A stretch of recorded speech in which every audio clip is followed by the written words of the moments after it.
One specific concern that people have is housing.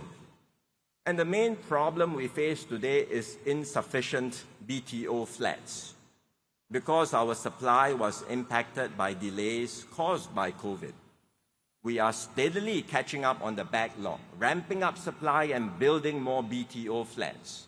This year alone, we are completing 20,000 flats. So we will get this done and we will deliver the results.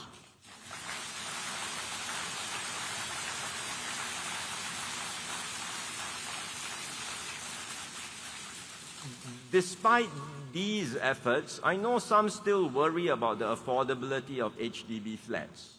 I met one union leader who told me in the 80s, a 4-room flat was only $40,000. Now you have to add one more zero. BTO prices are more expensive. So he said, if this trend continues, how will my children afford their own homes in the future? I explained to him why he doesn't have to worry. So let me do so here again with all of you. You know, in Singapore, the Prime Minister has to be real estate agent.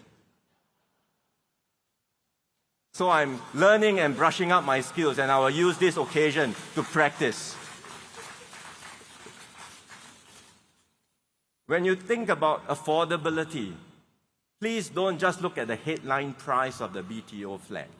Also consider how the price relates to income, as well as the proportion of income that's needed to service the housing loan.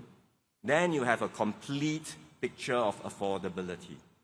What does it look like? In 1980, the price of a 4-room BTO flat in a new town at that time indeed was around $40,000. But back then, the median household income was around $900.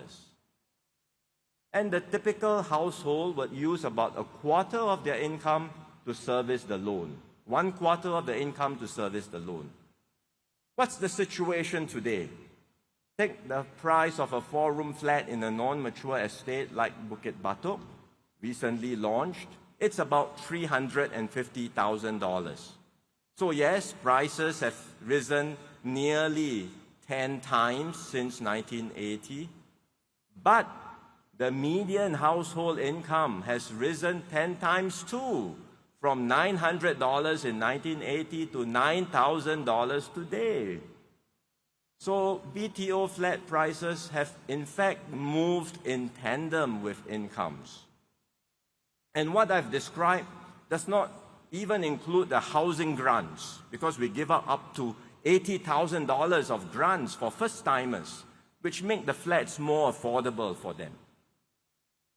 So if you do a proper comparison, a fair comparison, BTO flats remain affordable. The typical household now continues to use less than 25% of their income to service the loan, like in 1980. And the vast majority of our first-time home buyers today service their housing loans through their CPF contributions, with very little or even no out-of-pocket cash. This is what we are doing today, and this is what we will continue to do in the future to ensure affordable public housing.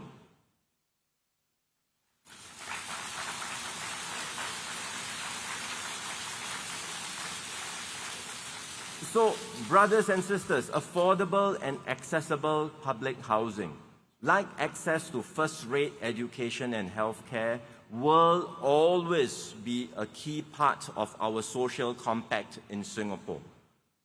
We have done this in the past, and we've created the world's best public housing. You go anywhere in the world, name me any country that has the same quality of public housing that we do. There is none.